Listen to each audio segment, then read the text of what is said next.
Namo Buddhaya, Namo Dhammaya, Namo Sanghaya. We'll start with the puja and then meditation and the teaching. So all of you listen to the chanting and focus your mind on the chanting like a meditation. Arahang Sambuddho Bhagava Buddhang Bhagavanta Swakhato Bhagavata Dhammang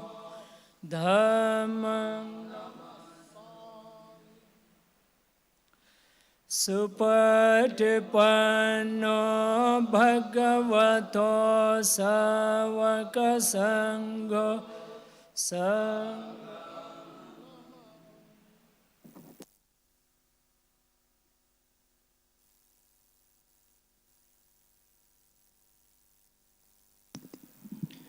Namo tassa bhagavato arahato samma sambuddhassa. Namo tassa bhagavato arahato samma sambuddhassa. Namo tassa bhagavato arahato samma sambuddhassa.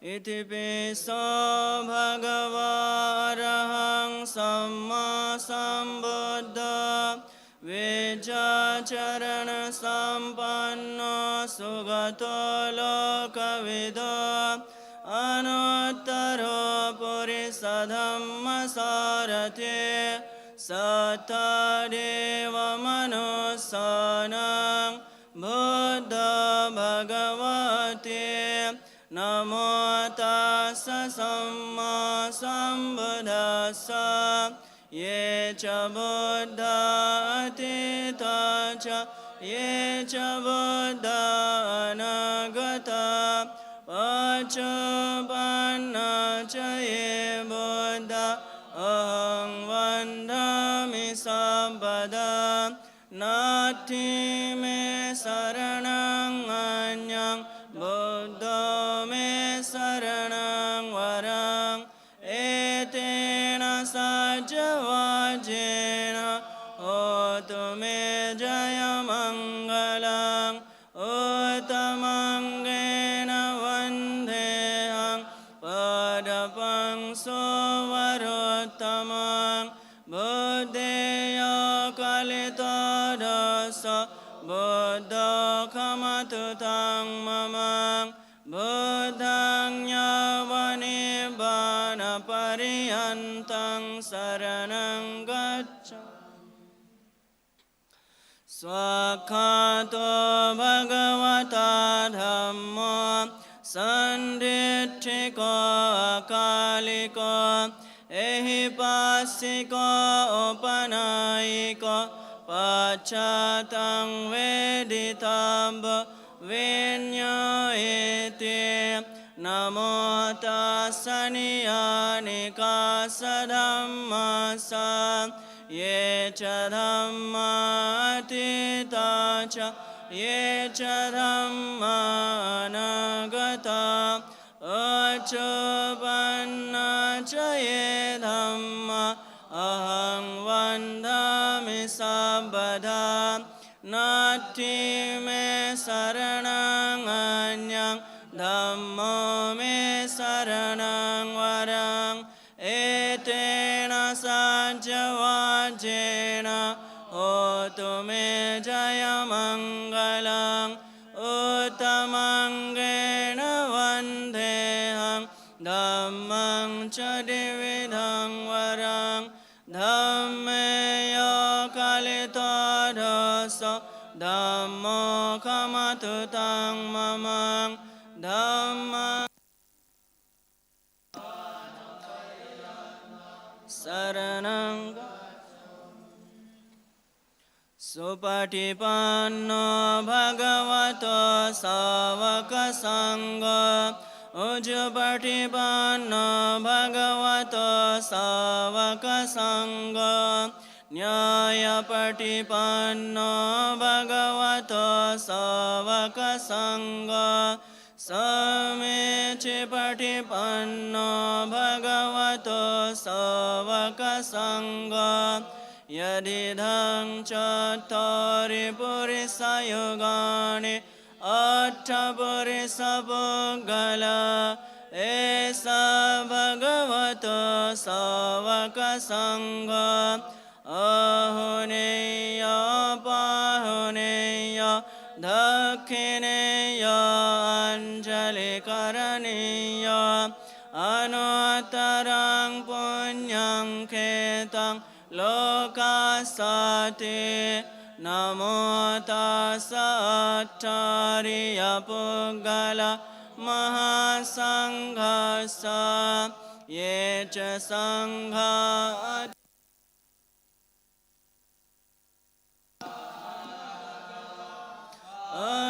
Achabana chaye sangha Aham bandhami sabbada Nati me saranang anyang Sangha me saranang varang Etena sajjavajena Hotu me jaya mangalang Ottamangena vandehang Sangham chadividottamang Sangheya kalito dosa Sangha kamatu tang mamang Sanghang yavani bana pariyantang Saranang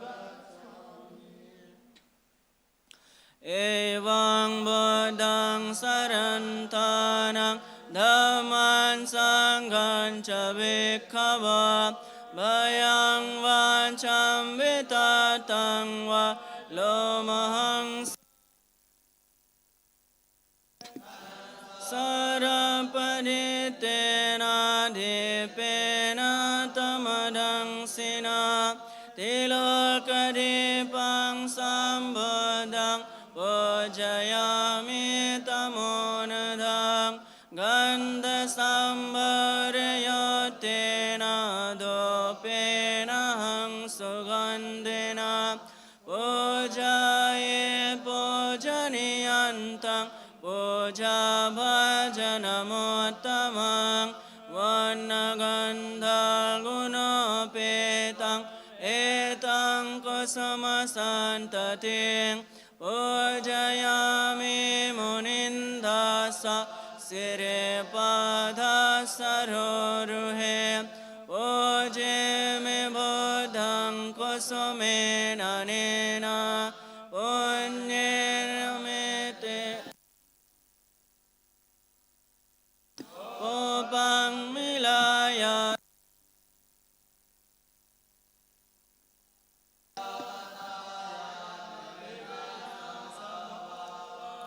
Nirodha samapaditva vuttaitva nisina saviya Bhagavato arahato samma sambuddhassa Imena dipena dupena popena pujeme pujeme pujeme Imang dipado papo papo jade Nama sakala sambuddhanang Paceka buddhanang Agasavakanang Mahasavakanang Arahantanang pakatisilang Aham pite sang anuvattakahami Imani puppani vannena pisuvarnang Gandhena pisugandhang Santanena pisusantanang Kepameva dhovannang Dogandhang dosantanang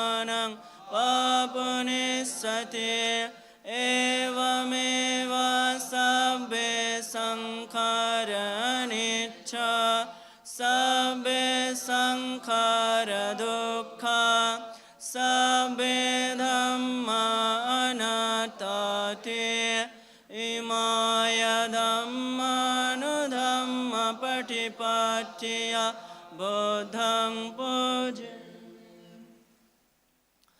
imaya dhammanudhamma patipattiya dhammaṃ puja imaya dhammanudhamma patipattiya saṅghaṃ Vandami cetiyaṃ sabbaṃ sabbaṭhāne supatitthitaṃ saririka dhātu mahabodhiṃ buddharūpaṃ sakalam Namo tassa bhagavato Vipatti pativahaya sabba sampati siddhya sabba dukkhaṃ vinasaya sabba bhayaṃ vinasaya sabba rogaṃ vinasaya bhavedegaya kadayakaṃ sabba lokaṃ hitattaya Paritaṃ taṃ vanammahe samanta cakkavaleso atra gaccantu devata sadhammaṃ munirajassa sunanto saggamo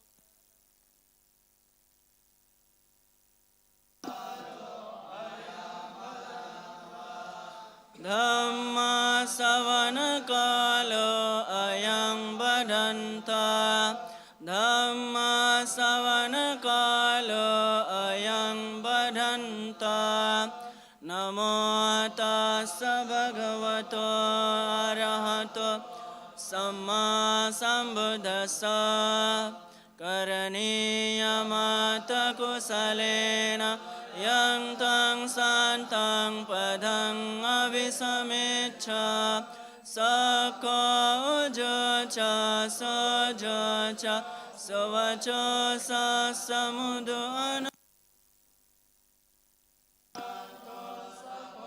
cha sovaro cha apake cha sasallahu kaboti Santindriya ca nipako ca apagavo kuleso nanugedo na ca kudhaṃ samacare kinci yena vinyo pare upavadeyam sukhino bhakemino hontu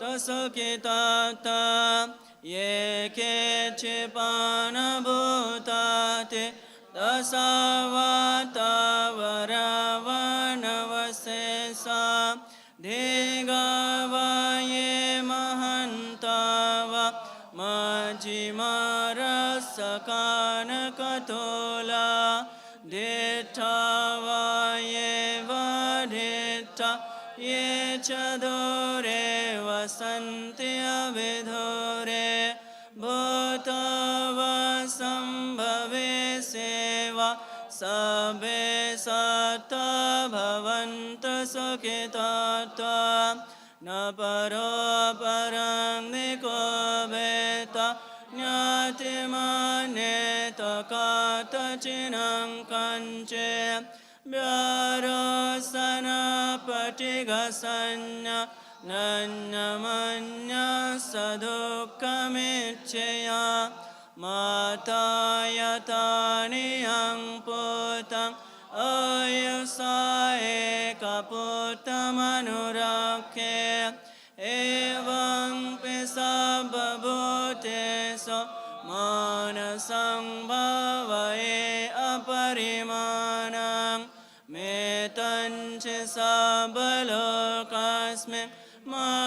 Sangvavae Aparimanang Udang Adachatiriyancha Asangvadang Averang Asapatang Tirtan Charanise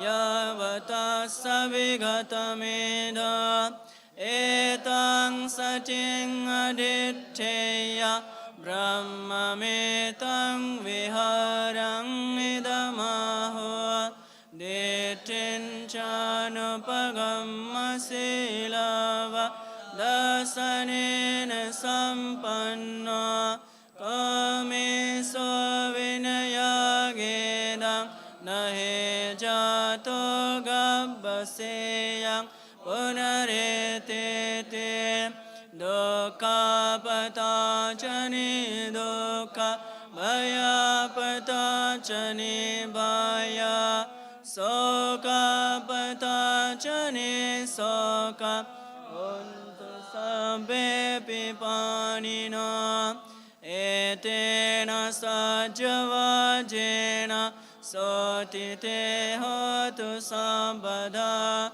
Etena Sajavajena Sabadukha Vinasato Etena Sajavajena Sabhavaya Vinasato Etena Sabbaroga Vinasato Etena Sajavajena Otu me Jaya Mangalang Etena Sajavajena Patu te Ratanantayang Sabbetiyo Vivajanto Sabbaroga Vinasato Mate Bhavatu Antaraya Sukhe Digayuko Bhava Bhavato Sabba Mangalam Rakantu Sabba Devata Sabba Buddhanubhavena Sada Sotti Bhavantu Te Bhavato Sabba Mangalam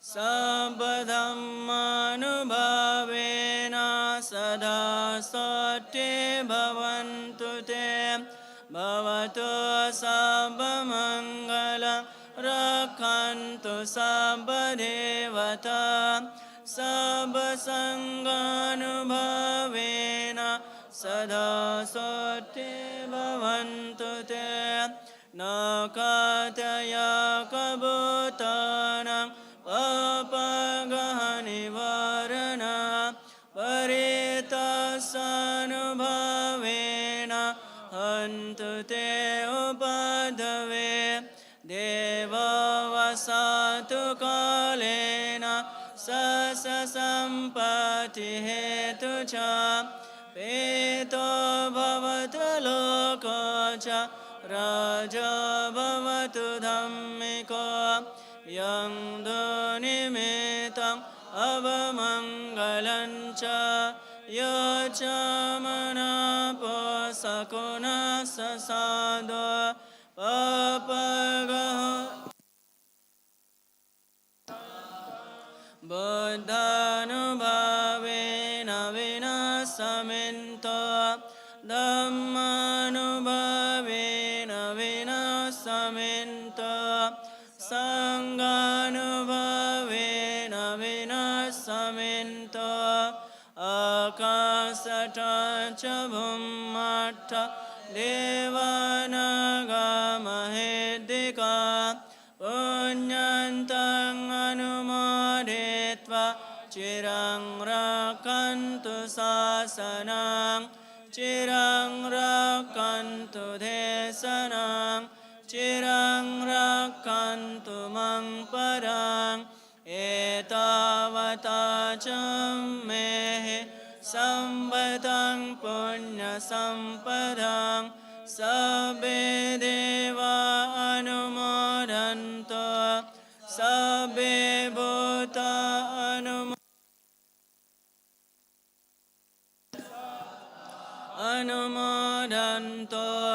Sabba sampati siddhya Nibbana sampati siddhya Idam me nyatiram hota Sukhita hanto nyataya Idam me nyatiram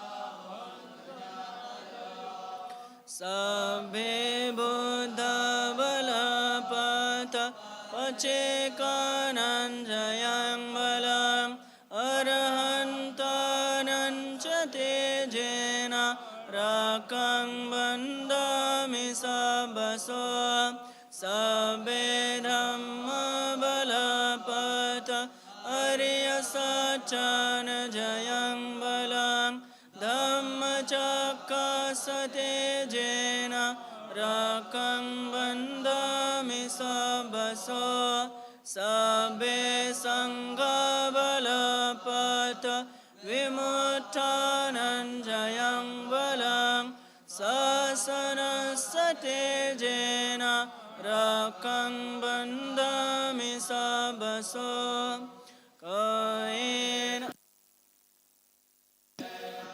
Pamadena mayang katang Acayang kamami bhante Boripanya tathagata Kaena vacha chittena Pamadena mayang katang Acayang kamami dhamma Sanditthiko akaliko Kaena vacha chittena Pamadena mayang katang Acayang kamami sangha Punyaketang anuttarang Imena punya kamena Mami bala samagamo Satang samagamo hoto Yabani bana patiya Idang me punya kamang Asavakayang vahang hoto Sabadukha pamojato Nibbana sapachayo hoto Sadhu, sadhu, sadhu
Namo Buddhaya.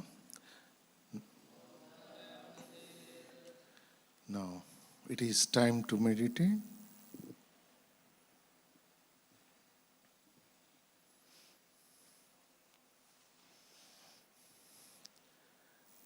Sit comfortably without any tensions in your muscles. Keeping your neck and back straight.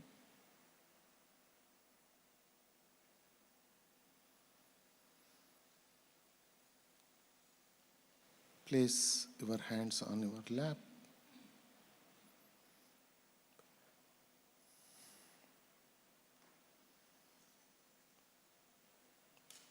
Now, gently close your lips and eyes.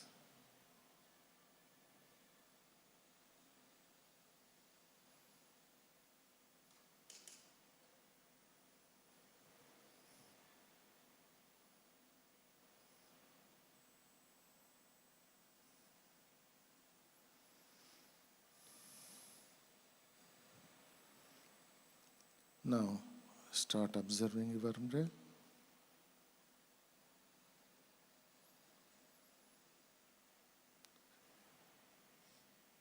Your incoming breath and outgoing breath.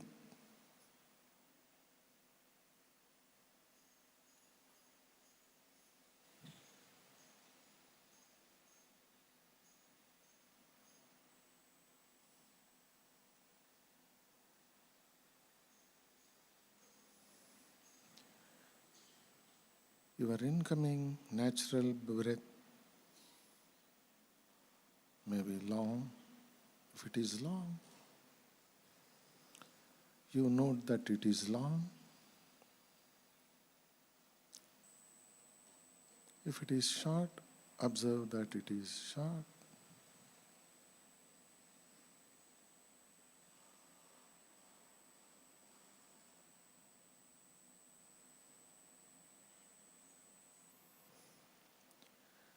If it is rough, observe, note it as it is rough. If it is subtle, then note it as subtle.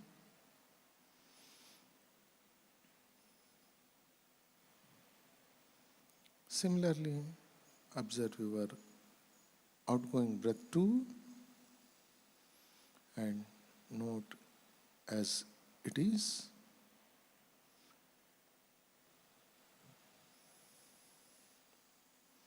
And do not change. Just observe it as natural breath.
while you are observing your breath, so many thoughts may come.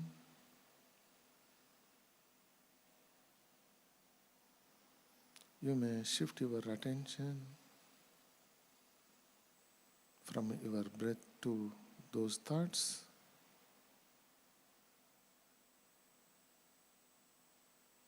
But whenever you observe that your attention is not on your breath, just bring it back to your breath.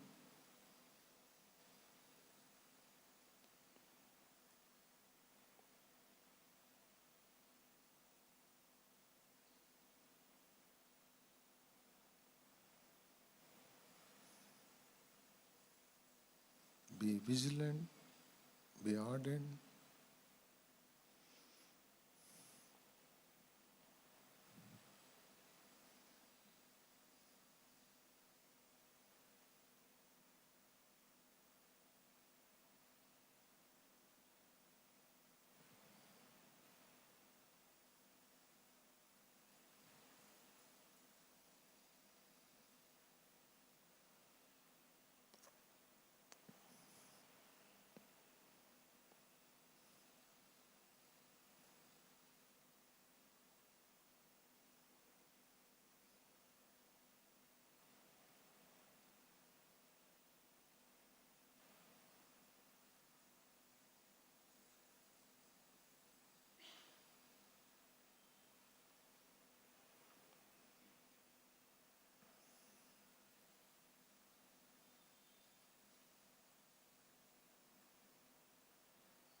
Irrespective of how many times your attention deviates from your breath, be patient. Just bring back your attention to your breath.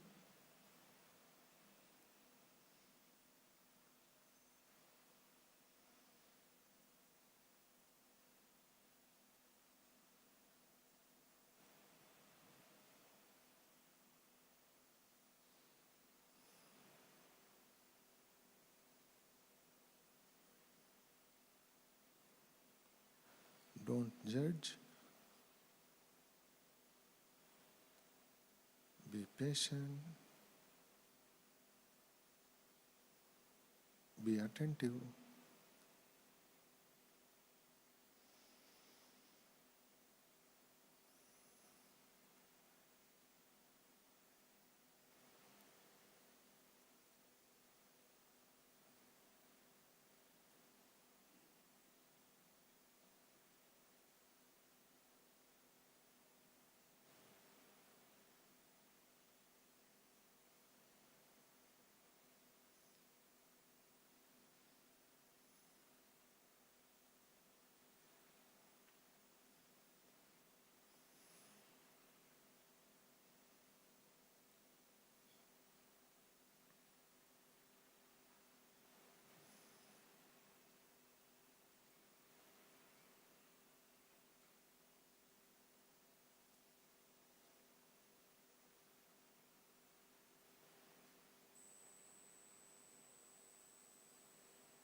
once again check where your attention is.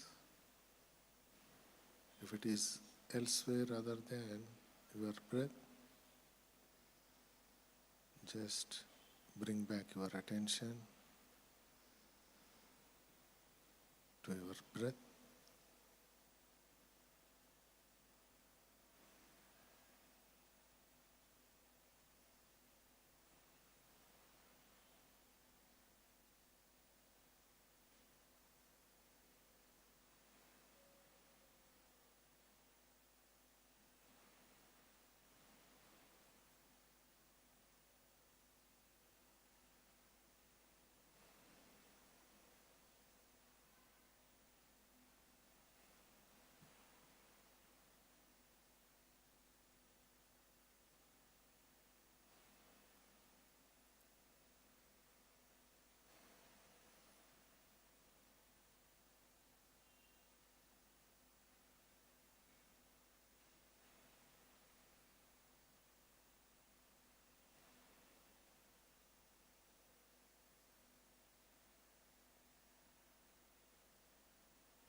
Sabbe satta bhavantu sukhitata.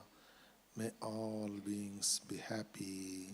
Say sadhu, sadhu, sadhu, sadhu. Now, slowly open your eyes.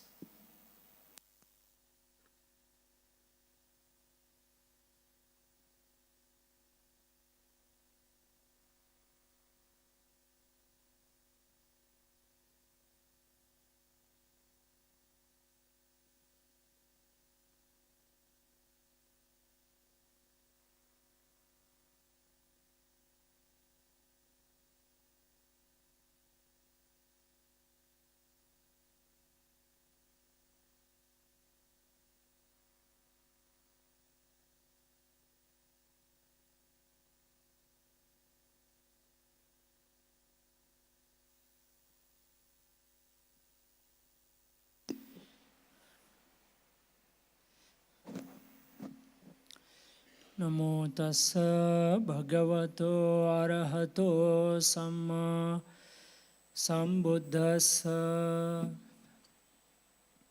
Homage to Buddha Dhamma Sangha. I pay my homage. Pay my homage to Bada Bhante, Guru Bhante Bhikshu Sangha. I give my metta to Anagarikas, Upasakas, Upasikas. So, we welcome you all again to this Sunday evening.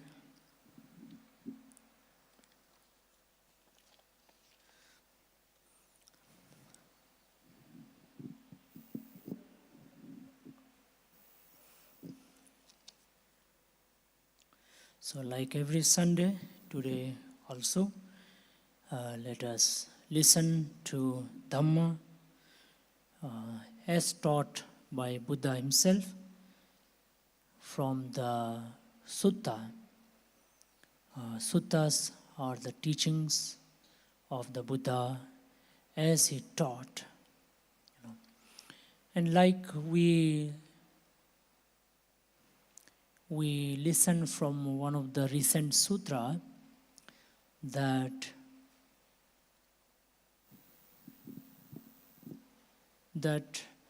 understanding of Dhamma is more important than rules and regulations, in the sense that Buddha said that even with regard to some rules, regulation, culture, it's not a big problem if there is some kind of a difference. But with regard to Dhamma, there should not be any kind of a difference. Right? So it's very important. So today's sutta is about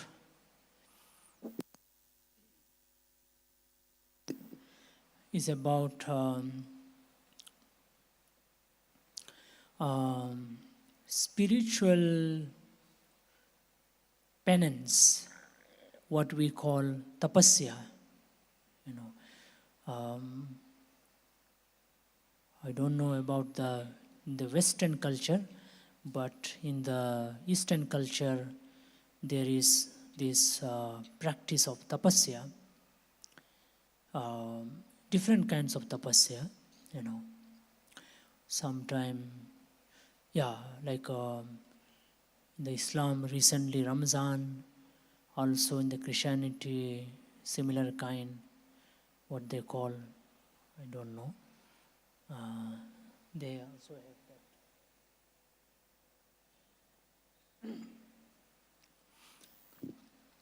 And in the Buddhist, especially during the rainy season, which will come, Varshavas, people undertake the 8th precept, especially the householders, devotees. So like this, we hear some tapasya, isn't it? But when it comes to the monastic or the monks or whatever religious practitioner, there are so many different practices. So here there is a reference of Niganta Nataputta. I think recently in one of the sutta we discussed about his death. If you remember, Niganta Nataputta died, and then there was some concern about the Buddha's future, like the future of Buddhism.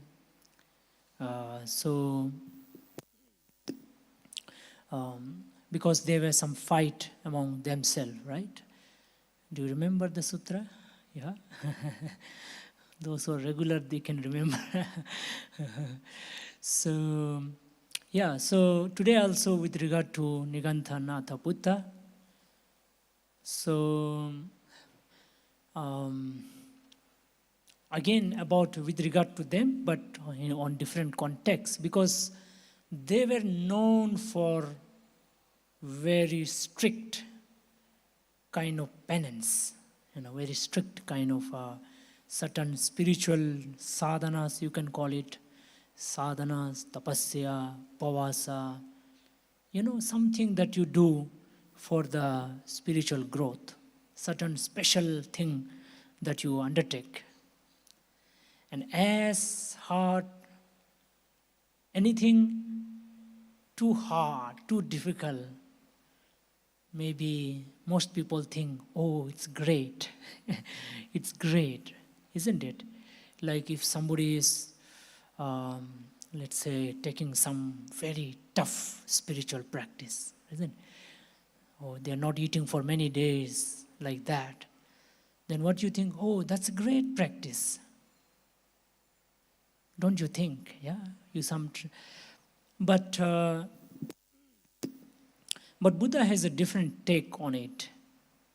As you know, the path of Buddha is the middle path. The middle path. So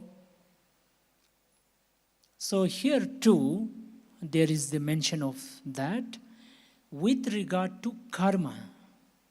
With regard to karma. Karma, all of you know, it's a very popular word.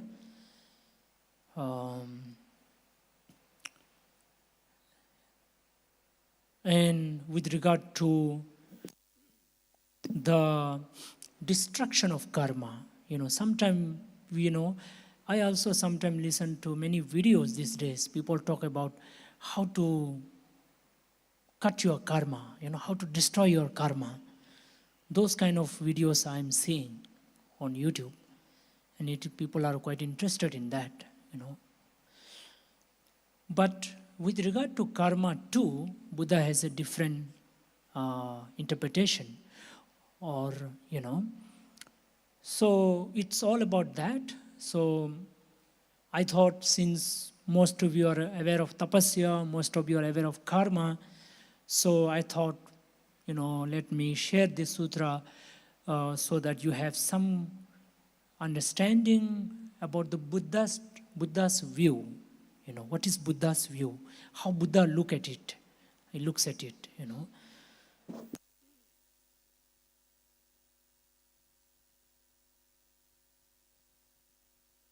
And it is very simple. If you look at this sutta, it's very simple, very practical, and quite logical, quite sensible as well. And yeah, some of it, there are something which is a little bit funny as well. So, and that is the treat of this sutra. But you shouldn't feel bad, some of it may be, you may feel a little bit. Okay, so this sutra is called Devadaha Sutta. The reason it is called Devadaha Sutta, because it was given by the Buddha in a town called Devadaha. There was a town called Devadaha. Those at the back, am I audible to you? Is my voice clear? At the last bencher. Kishore is the last bencher. Okay, so Buddha was in that Devadaha. It was a Sakyan town. And Sakya was the birthplace of Buddha and a Sakya kingdom. So he was a prince in that kingdom. So Buddha was staying there, and then Buddha addressed the monks. He says, because monks, there are some ascetics and Brahmins who have this doctrine and view. Everything this individual person experiences, pleasurable, painful, or neutral, is because of past deeds. So, what Buddha is saying? There are some ascetics and Brahmins. So in the time of Buddha, there were the Shramanas and Brahmanas. These are the two religious community, The Brahmanas, as you know, the Brahmins, who follow the Veda, and you are aware, right? Then the Shramanas. Shramanas are people who are ascetics, monks, sadhu, sannyasa, who are all not just Brahmins, but from other community as well. Because Brahmins, they were the kind of priestly community in the time of Buddha, even now also you may be aware, who are mostly, they stay inside the town and village, but Shramanas are a bit away from the town, somewhere near the jungle, around the jungle, like that. Actually, this temple was also, when it was built, it was away from the city. It was, people were afraid to come here. It was a very kind of, supposed to be outside the city at that time, because that Tengban and those area was the central city, so it's 9 kilometers outside. But now what to do? The city has come here. Now we can't take the temple out, somewhere out. But still, it is a special place because it's on a hillock, so away from the main road, and it's a little bit difficult for people to come, but then it's not that difficult as well, so it's like inside the city, but a little bit like outside, when you come here, you feel like outside the city. Anyway, so these were the two, major this thing. And among the ascetics, there were 6 major teachers in the time of Buddha. So some of them this belief that everything somebody experiences, pleasant, unpleasant, and neutral, suffering or happiness and neutral, is because of the past. Everything is because of the past. That was the belief, that was the thinking, right? So this is what Buddha, this is not what Buddha's view, but Buddha is saying they have this view, The other ascetics or Brahmins, they had this view. So due to eliminating past deeds by fervent mortification and not doing any new deeds, there is nothing to come up in the future. With no future consequences, deeds end. With the ending of deeds, suffering ends. With the ending of suffering, feeling ends. And with the ending of feeling, all suffering will have been worn away. Such is the doctrine of the Nigantanatha Buddha. So, what they're saying is that they're saying that you have to destroy your past karmas, past karmas, by mortification, which means by torturing yourself, by torturing your body, right? And you are cutting away your past deeds, and you don't create new. You are not creating new deeds, and so there is no future for you. And since there is no future, there is the end of karma. With the end of karma, there is end of suffering. And with the end of suffering, there is the end of feeling. And with the end of feeling, all the suffering will be gone. So this was the teaching of Nigantanatha Buddha. So Nigantanatha Buddha was one of the popular teachers. Some believe, it is there is a belief that he was among the people who remain naked, no cloth. So that was he was living like that. So he had a huge following, huge influence. He was a big religious master. Like today we have many religion. So that was the thinking. Like you give pain to the body, and your karma will be ended.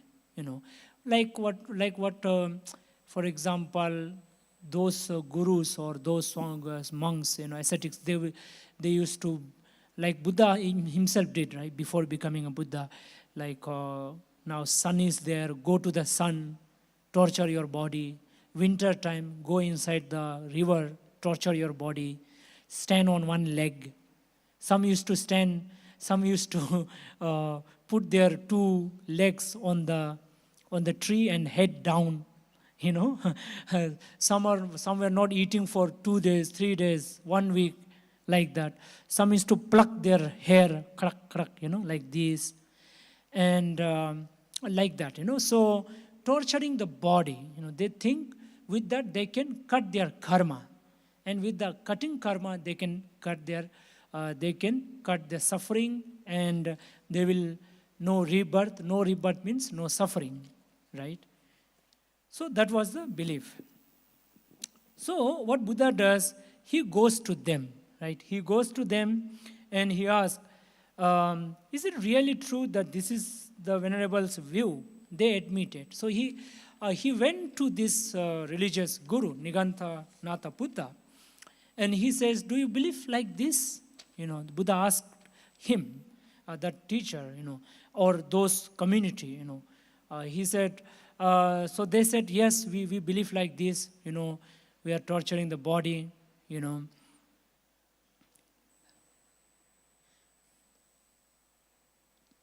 Yeah, so this is very important, no? Right? Because you think that you have to torture the body just to come out of suffering.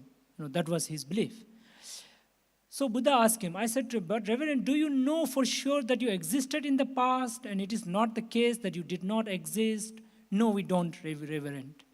So Buddha asked those monks, those ascetics, he asked, do you really know that you existed in the past?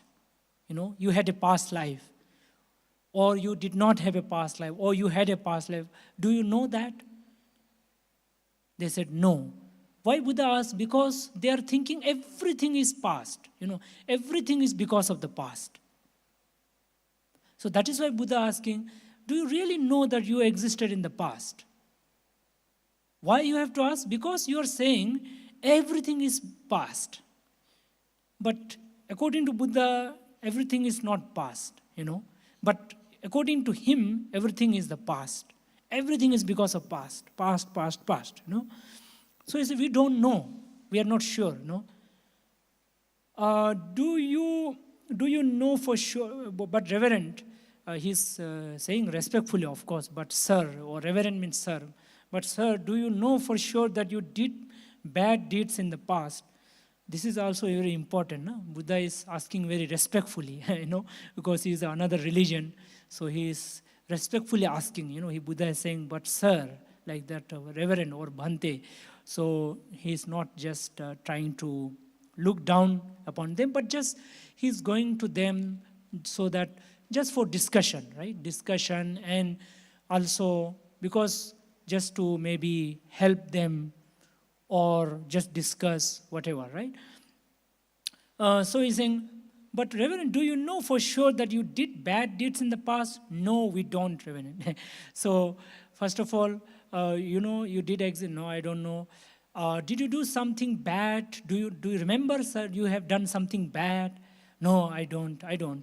But Reverend, so also he asked, do you know which specific deed? So certain specific deed, right?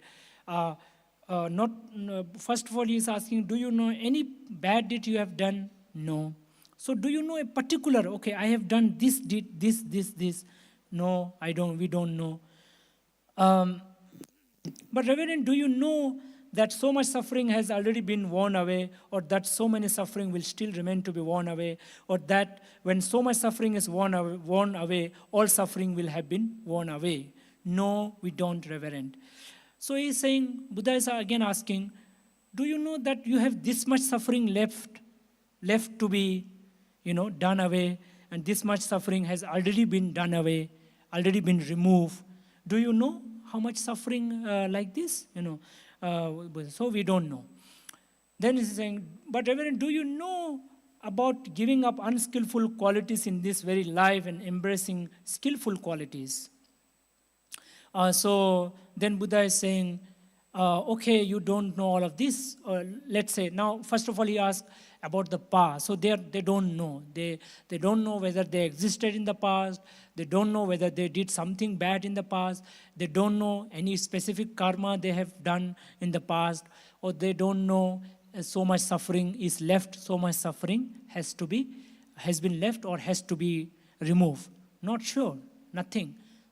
But they are just believing the past and they are torturing themselves to remove the past karma, Okay, now Buddha comes to the present. So Buddha is saying, do you know, in the present, do you know what are the good things to be done, bad things to be removed, so that, you can say, you can be happy, you can remove suffering or something like that. In the present, anything good, they say, no, we don't know, we are not sure, because in Buddha's teaching, he says about the mind, mental action, verbal action, physical action.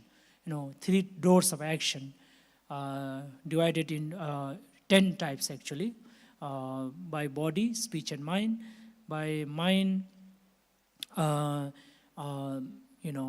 non-greed, non-hatred, non-delusion. And speech, no lying, no backbiting, no harsh speech, no gossiping. And by body, no killing, no stealing, no sexual misconduct. See the 10 course of action. They are wholesome and opposite is unwholesome. But they are not sure. Buddha is very sure. These are in the present life, these are some of the action. Because karma is something we are doing now, right? We are doing every moment. From morning till evening, we are thinking something, saying something, or doing something from our body. Whether a body means like all the 6 senses, no? Eye, ear, nose, body, and tongue, So Buddha is very specific, but they are not sure, So Buddha said, so it seems that you don't know any of these things. In that case, it's not appropriate for the Nigantha venerables to declare this now, supposing you did declare this. Now, supposing you did know these things, in that case, it would be appropriate for the venerable Nigantha venerables to declare this.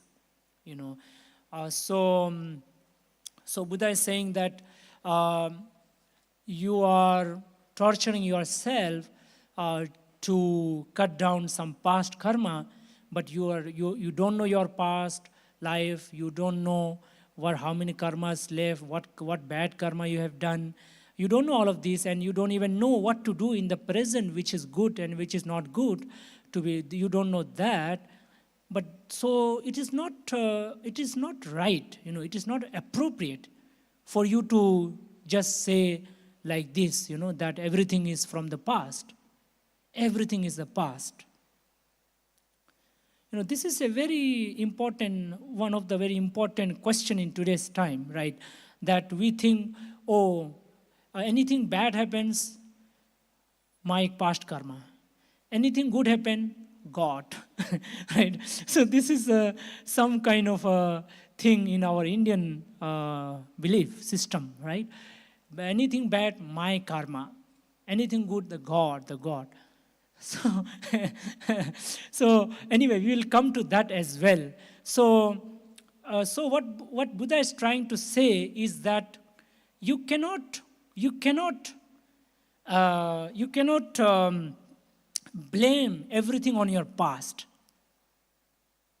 I think, this is not just past life.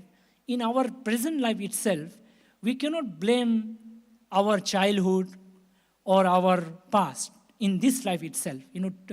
These days, if you see, a lot of children, especially the Gen Zs, they have a problem with the parent, I think I had a toxic parenthood, So this is too much of, there is too much of blaming the parent. It's a very wrong thing, actually. You cannot, how can you blame everything for the parent? Then you will blame to the society. Then you blame this, then you blame that. So Buddha is saying, don't blame the present. You figure out how to fix your present. How to fix your present. We will come to that as well. But first of all, it is not appropriate to just blame everything for the past. Forget about the past life, which we also don't know, right? Past of this life, from childhood to now. People are holding on to their past. Oh, somebody did this to me in the past. when I was childhood, I was abused. I was done. Okay, I mean, that makes sense. I mean, we are not denying that. But you can't just hold yourself. You know? You just kind of live in the past itself. You work with the present. You focus on the present. Present is the reality. Past is gone. The future has not yet come. The present is very important, you know. And even if you look at the past, you have to think now, okay, this something bad happened to me. Okay, now, so now how can I come out of it? You know, how can I sort out that in a right way? Not just blaming, not just torturing yourself, you know, just torturing yourself or blaming somebody. Like you see, these monks, they were torturing their body. But in our society, what people are doing, they're just blaming the parent, blaming this person, blaming that person. That also in a way torturing, because you're torturing the parent and you're torturing yourself also, because in the process of blaming your parent, you are also suffering, isn't it? When you're blaming somebody, you're also suffering. Anyway, so we come to now the next, which is a simile. Now there is an example. So simile. So Buddha always gives some simile for us to make things clear, right? Because it becomes too much theoretical, no? So little bit of example, simile. So Buddha is giving the example of suppose a man was struck by an arrow thickly smeared with poison, causing painful feelings, sharp and severe. Their friends and colleagues, relatives and kin would get a surgeon to treat them. The surgeon would cut open the wound with a scalpel, causing painful feelings, sharp and severe. They would probe for the arrow, causing painful feeling and sharp and severe. They would extract the arrow, causing painful feeling, sharp and severe. They would apply cauterizing medicine to the wound, causing painful feeling, sharp and severe. After some time, that wound would be healed and the skin regrown. They would be happy. They would be healthy, happy, autonomous, master of themselves, able to go wherever they wanted. They would think, earlier I was struck, the treatment was painful, but these days the wound is healed. I am healthy. So this example of one person who is hit with an arrow. But today we have no more arrow. We have a pistol. We have so let's say somebody is hit by arrow, you know, or some bullet. So what they would do, they would call a surgeon, go to the doctor. So the doctor would cut it with something that is very painful when it is cutting. And then they would take out the arrow, that is also very painful. And they would apply some medicine, that is also very painful. But after some time, he is healed, everything good. He is happy, he is good. You know, you understood the simile. So Buddha is saying, why Buddha is gave? In the same way, Reverend, if you knew about this thing, it would be appropriate for the Venerable to declare this. But since you don't know any of this, it is not appropriate for the Venerables to declare this. So why he gave the example of this arrow and doctor and medicine is that the doctor knows, or let's say the person who got hit with the arrow, he knows, yes, I got an arrow and I know it is painful when I got, so I went to the doctor. The doctor also knows, is a good doctor. He knows how to remove it, and he actually removed. And of course it is painful, but now I am happy. I know. So what Buddha is saying that in the same way, whatever religious practice you are doing, you must know why you are doing. You must know with whom you are doing, who is your teacher, and how to do it, all of that, you know. So, which is suffering, right? How suffering comes. See, now, why we are going to a religious practice? Because there is a suffering in the world, right? We all know there is a suffering. So, but we have to know what exactly is suffering, and what is the cause of suffering, and how to remove it, and what are the ways to remove it, right? We have to know. But these monks, they are not aware, they are just torturing themselves, and that way they would, they are not aware, all of this. But okay, so then they said, when I said this, those ascetics said to me, Reverend, the ascetics of the Natika claims to be all-knowing and all-seeing. Thus, knowledge and vision are continually present to me while walking, standing, sleeping, and waking. He says, oh, Reverend ascetic, you have done bad deeds in past life. Wear them away with these severe and grueling austerities, with no future consequences. Deeds end. All suffering will have been worn away. We endorse and accept this, and we are satisfied with it.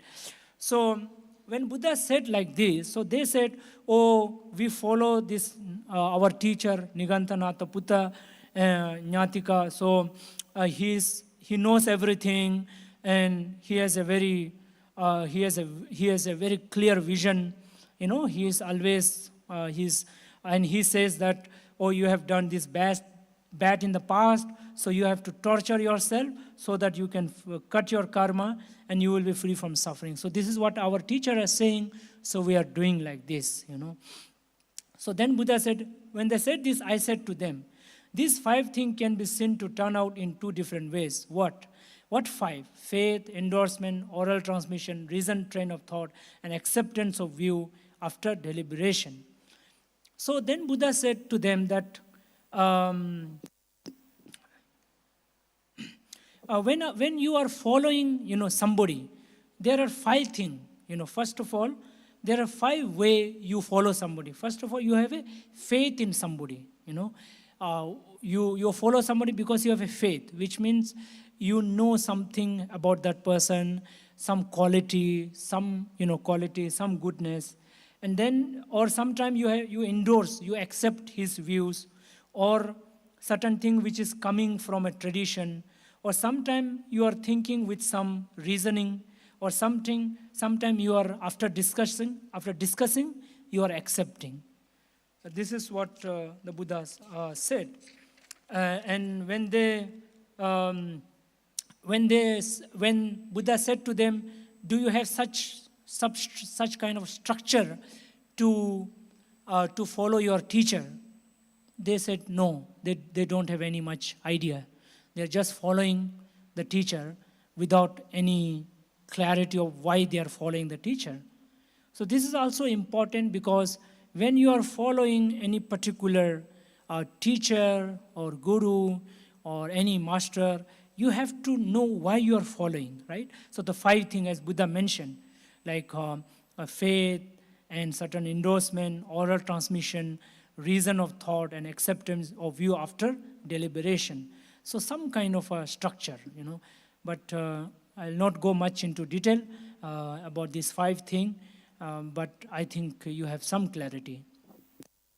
Then Buddha goes into some kind of questioning further. It is about some kind of a logical question, So he's saying, furthermore, I said to those ascetics, what do you think, Reverend? At a time of intense exertion and striving, do you suffer painful, sharp, severe, acute feeling due to our exertion? Yes. So they're saying yes. So Buddha is asking them, you are all giving pain to your body to cut your karma. That time, do you feel very sharp pain? He's saying, yes, we are feeling. But when you are not doing that, do you not feel any pain? No, we are not feeling. Then in that case, it's not appropriate for the venerables to declare everything is because of past deeds. Aren't you experiencing painful feeling due only to your own exertion, which is out of ignorance? You misconstrue to imply past deed. So Buddha is saying, sometime when you are torturing your body, you are getting painful feeling. But when you are not torturing, you are not getting painful feeling. So in that case, how can you say that pain is, everything is because of past? You are now in the present, you are yourself giving some pain to the body. So how can you say it is because of the past? You are doing out of just ignorance. This is what Buddha told them, And then, what do you think, Reverend? If deeds is to be experienced in this life, can exertion make it to be experienced in lives to come? If in lives to come, can exertion make it to be experienced in this life? So then Buddha asked, as karma, right? Karma has certain time. Every karma has certain time.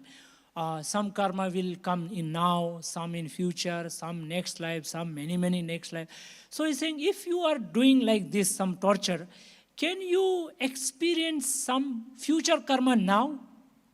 Or if some karma which is to be experienced now, can you postpone it in the future? No, we can't do it. That's what they are saying. And if deed is to be experienced pleasure, can exertion make it pain? Acha. So also pleasure and pain, right? If it is something is a painful or pleasure, by torturing your body, can you make it?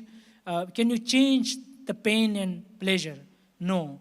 So also, with regard to ripening of karma, some karma ripening, right? Karma will become ripen. So can you make it ripen, unripen? So also the intensity, can you shift the intensity? So also can you prevent an experience, some kind of experience, can you prevent like that? So then Buddha said, so it seems that exertion cannot change the way deeds are experienced in any of these. This being so, your exertion and striving are fruitless. So Buddha is saying, if you cannot do all of these things, you cannot shift your karma, you cannot postpone, prepone, you cannot shift all of these. So whatever kind of torture you are giving to your body or kind of effort you are making, it is all fruitless. It is all waste. What you are doing is just waste. That's what Buddha told them, right? Then Buddha said, so Buddha said now 10 thing, right? Buddha said 10. On the 10 thing, you will be blamed, right? What you are doing is to be blamed. It is blameworthy. It is not to be praised. It is not praiseworthy. Why? What are the 10? Clearly the ascetics have done bad deeds in the past, since they now experience such intense. If karma is the cause, if karma is the cause, clearly the ascetics have done bad deeds in the past, since they now experience such intense pain. So Buddha is just saying hypothetically. Now take it hypothetically, right? Take this 10 thing as hypothesis, not actually Buddha's teaching. This is not Buddha's teaching. This is just Buddha is giving an hypothesis for what they are believing, right? Why, if there is if it is their belief, it is to be blamed. Why? Because if everything is past karma, then you all must have done some bad karma, because you are all giving torture to your body. That's what Buddha told them. You are all giving torture to your body in the name of dharma, in the name of cutting karma, right? So in the name of dharma, if you are giving torture to your body, then surely you must have done something bad in the past. That's what Buddha told them. It's not mean that Buddha believes in that, but he's just saying, since you are doing that, then it may be the case that you might have done something bad in the past. That is a hypothesis. Take it as a hypothesis. And if God is the cause, right? So some kind of God, so then Buddha is saying that maybe they were believing in some God also. Like you see, a lot of people, they understand karma as something created by a God, predestined, fate, fatalism. You may be aware of the fate, that everything is created by bad karma also, good karma also created by somebody in the sky, some god. So Buddha is saying if the God is the cause, clearly the ascetics were created by a bad god. So this is the funny thing I was telling. I don't know whether it is funny. So he's saying that if you think your God has created the karma, then your God must be a bad God. So that's what.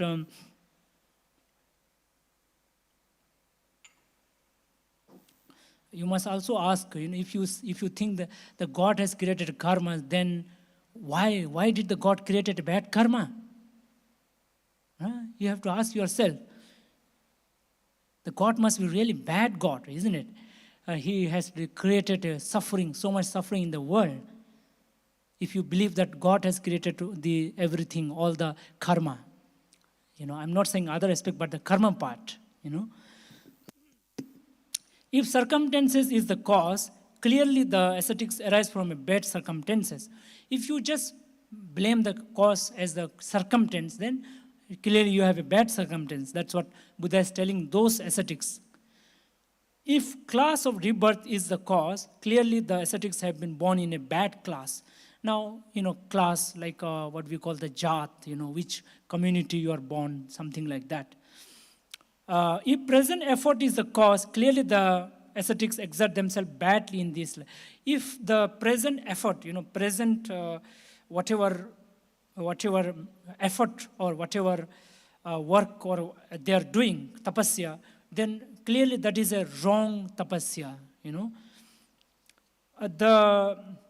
So they all deserve, if the ascetic deserve criticism, whether or not beings experience pleasure or pain because of past deed, God, circumstance, birth, class, present exertion. So this is what Buddha is saying. So Buddha first asked about then they said our teacher believed like that. So he's saying, are you aware of your teacher? Why you are believing your teacher? Do you have some reason to believe? They are not sure. Then Buddha finally just, he just criticized them. In the sense, not out of any kind of looking down on them, but he just telling them compassionately, see, you are all stupid, basically, right? You are believing something stupid. You're just giving yourself pain, your body in the name of dharma. You're giving yourself pain. And you're going nowhere. You're just going nowhere. So Buddha is very compassionately telling them. But you see, first of all, he just asked them what they are believing in a very methodical way, in a very clear way, in a very compassionate, in a very respectful way, in a very respectful way, and in a very logical way, and in a very skillful way, in a very clear way. But they had nothing much stuff. They're just giving them their body pain. They're not eating for many days. They're just sitting on the sun. They're just sitting under the water, cold water in the winter, plucking their hairs, standing on one leg for hours and hours and hours. So all these things, why? Why you need all of this? This is what Buddha is saying, that is what Buddha meant, of course. Buddha might have not said exactly how I say it, because I'm not Buddha. Okay, so pardon if I said something wrong way. Okay, so then the Buddha, now Buddha is telling, and how is exertion and striving fruitful? It's when a mendicant does not bring suffering upon themselves and then don't forsake legitimate pleasure, but they are not besotted with it. So now Buddha is saying how to do tapasya, right? In a good way, in a fruitful way. So it's when you do a tapasya, but you don't bring suffering to yourself. You don't torture yourself, but you also don't forsake legitimate pleasure. So you enjoy your life in a ethical way, in a balanced way, and doing something good, like say doing charity, following some precept, doing chanting, meditation, and whatever balance kind of pleasure, food, clothes, or whatever, or whatever pleasure. So you don't deprive yourself of any kind of pleasure, right? But at the same time, you are not besotted with it. You're not, at the same time, you are not too much enslaved with your pleasure. You're not addicted with your pleasure, right? So this is what the Buddha is saying, right? So like this, the Buddha is saying, they understand, knowing when to strive or be equanimous. So this is the second point, first of all, the balance of pleasure and effort, happiness or effort, or pleasure you can call it also. There are certain spiritual pleasure also. For example, in meditation you may feel a deep piti, passaddhi, that is rapture, happiness, joy, Or in your day-to-day life, you are helping somebody, you are chanting, you are saying some good thing to somebody, giving gift to somebody, congratulating somebody, isn't it? Those are also pleasure. Okay, those you should not deny yourself of those act also. Second is knowing when to strive or be equanimous. When I actively strive, I become dispassionate toward this source of suffering. But when I develop equanimity, I become dispassionate toward this other source of suffering. So there is two things. First of all, you are making effort. For example, you are doing something good, and you are chanting, you are reading something, you are saying something good. But then sometimes you may become a little bit distracted also. You see a lot of people who are doing good thing, they also become distracted, right? So at that time, what you should do? You should be equanimous through meditation. Like you have to just settle down your mind. So you are enjoying doing good thing, but sometimes you also have to meditate, which is not so much like enjoying doing good, but you're just letting go, calming down the mind. That is also important. Otherwise, you may become a little bit restless also. So just doing good is not enough by body, speech, and all of that, but you have to meditate also. Otherwise, you can become restless. So you are knowing when to strive or be equanimous. So you have to know when should I do something good and when I should just meditate. You should know that, so that you are balanced. So the Buddha gave the example here again, one simile. Suppose a man is in love with a woman, full of intense desire. He sees her with another man. Sadness arises. He thinks, why don't I give up that desire? He gives it up. He sees her again. No sadness arises. So I've shortened it. So suppose somebody, you are clear, right? One man or woman is in love, some kind of desire towards somebody, right?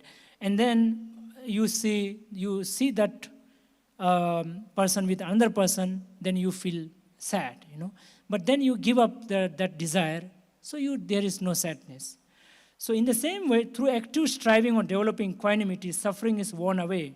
That's how exertion and striving is fruitful. So in the same way, what you do is you make effort, you meditate, you do something good. So you are not, now given the example of this, men in love, or women, you can say even women also. So that is like pleasure, right? So you are doing something good, or you are after some pleasure, but then what you do, you are somehow attached to that, right? So you give up those things and you meditate. You just you can say any kinds of certain desire that makes you kind of suffering, right? So you give up that through non-attachment, through meditation. You can say through meditation or through certain contemplation. So which means any kinds of, see, desire is not bad, but when you are saying, here the example is like you are desiring something which is, let's say, unethical, or let's say in this case, it is something unethical, something which is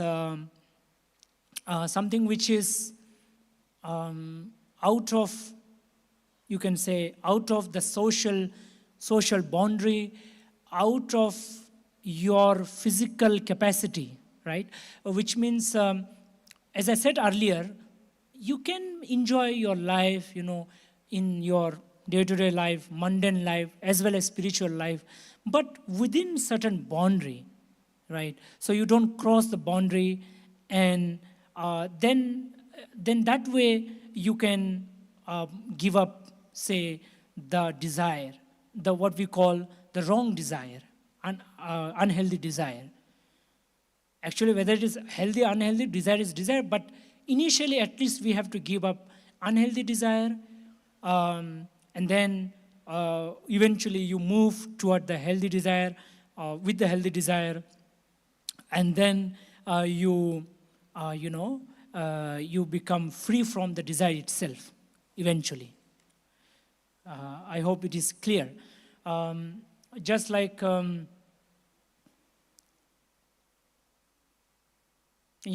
so then the Buddha is saying that he speaks about the gradual training. So it is about, first of all, the arising of Buddha, who is Buddha, somebody who is enlightened, who is free from all his desire, who is free from all, who is full of knowledge and conduct and teachers of gods and men, and then somebody who listen to his teaching and they follow the precept that is renouncing this 10 thing I mentioned earlier, all the wrong action by body, speech, and mind. I'll make it short. And then here, especially for the monks, they follow minor rules, all the small rules as well, and then they are free. They make themselves free, and then they are restrained in their senses, the 6 senses, which is eye, ear, nose, tongue, body, and mind. And then they follow the mindfulness practice, that is standing, walking, eating, whatever they are doing through body, speech, and mind. And then they give up the 5 hindrances, which is covetousness, ill will, dullness, drowsiness, restlessness, remorse, doubt, all of these things. Then they attain the jhanas, when they give up the first, second, third, fourth jhanas, which is deep meditative experience where you stay in that meditation for hours together. It's a deep pleasure, as I already mentioned before. Then you get a deep power of the mind through which you can see your past life, many past lives, yourself, others, and how the world appears, disappears, all of that, some billions of years ago. And then you know how karma works, you know what karma you did, and you know how it is working, and how suffering comes, and all of that. And you see other people's life as well. And then eventually your desire for the existence itself is gone, and then you are free, and then you are free from all the ignorance, craving, everything, right? So like this, the Buddha saying, and then again the 10th thing which I mentioned earlier.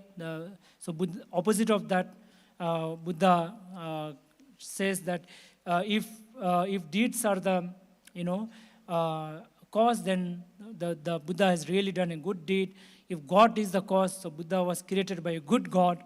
Something like hypothesis again, circumstances, birth, like that. So like this, Buddha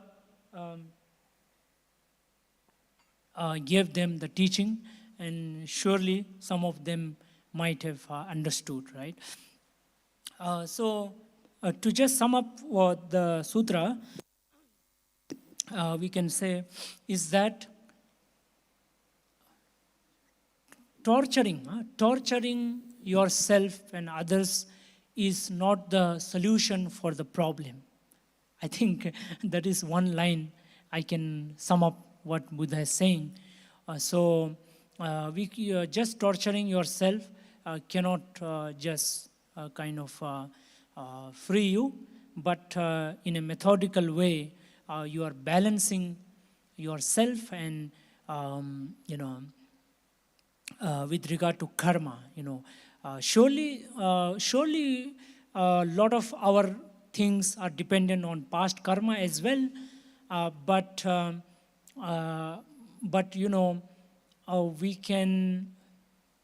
we don't know, right, what karma we did. We don't know how much karma we did and what are the karma. And karma has its own time also, right?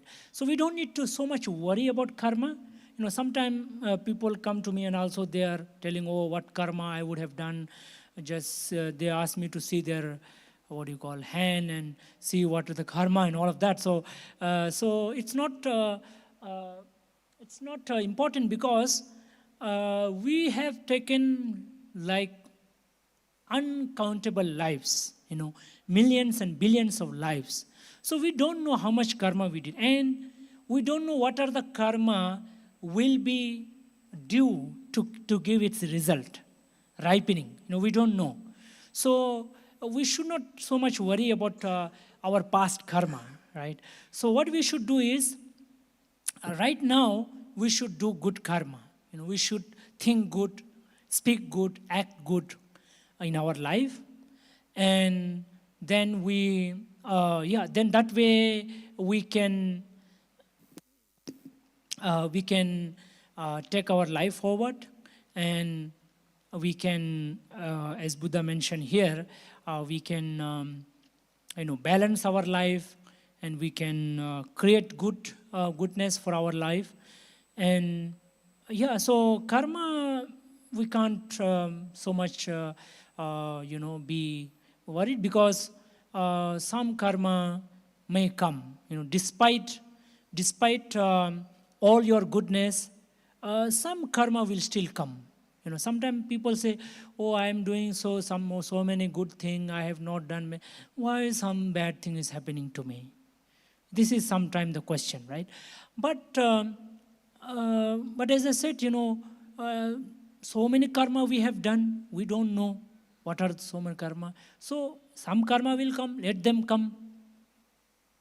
We have to just accept those karma. But we should not do any kind of any religious practice, basically, in order to something which is giving yourself some torture. So that will not help.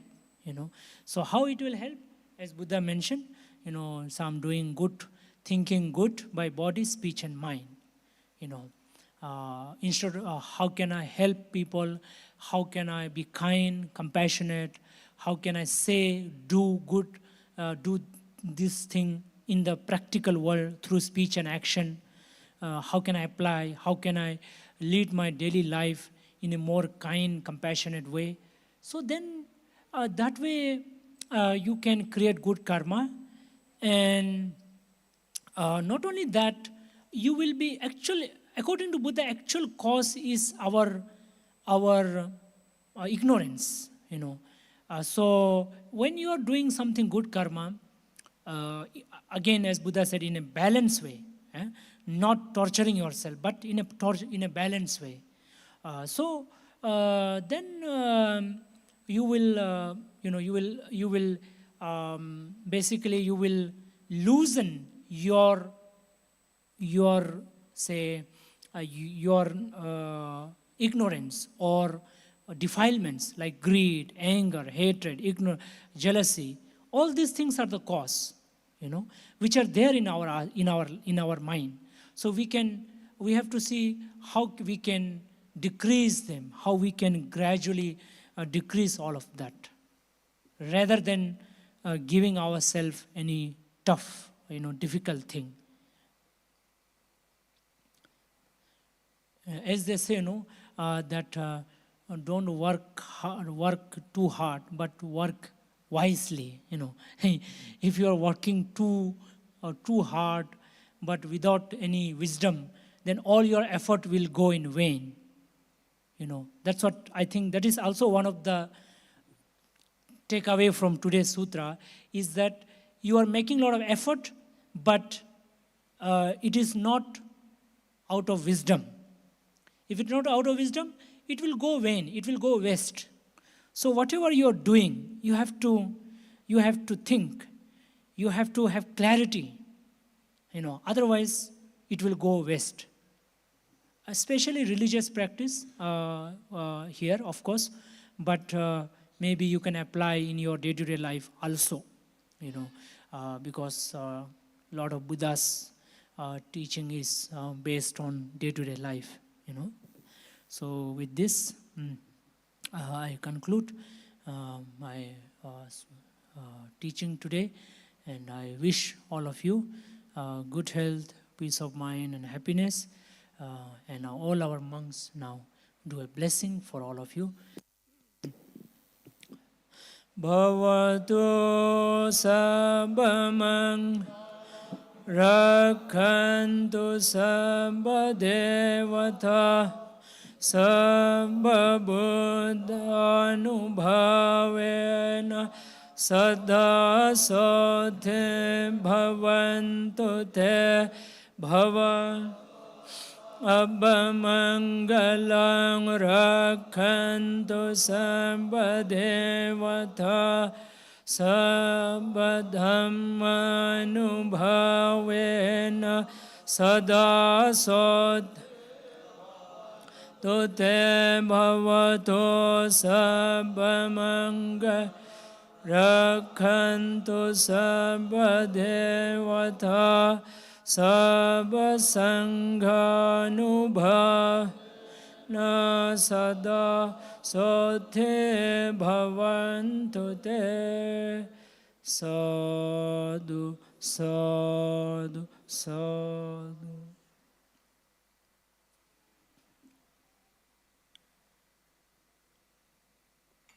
So with this we conclude. We thank all of you for coming and listening and participating. And we invite you to come every Sunday, 5:30. We have this puja, meditation and teaching. So you're all welcome with family and friends. And 1st May, we have Buddha Jayanti. You're all welcome. There's a whole day program. It's a Labor Day also, holiday. So you please come with family and friends. And you can participate whole day on the Buddha Purnima day. So now we conclude, and before you go, have some prasadam here outside this door, and see you again next Sunday. Yeah. Sadhu, sadhu, sadhu.